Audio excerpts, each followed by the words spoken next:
উফ, কি গো, হ্যাঁ, আমার পাটা না খুব যন্ত্রণা করছে, তুমি একটু টিপে দেবে? না, তোমাকে আমি 100 টাকা দিচ্ছি, আমার পাটা একটু টিপে দাও না গো। তোমার আমি পা টিপে দেবো?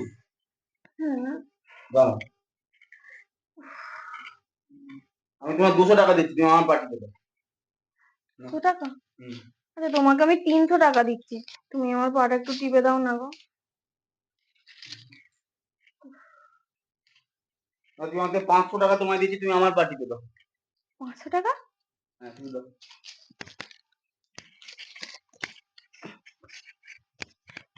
স্বামী হচ্ছে ভগবান তুল্য, স্বামীর পা টিপে দিতে হয়। তুমি আমাকে যখন বলবে আমি তখনই তোমার পা টিপে দেবো। তুমি আমার কাছে সব, আমার ভগবান।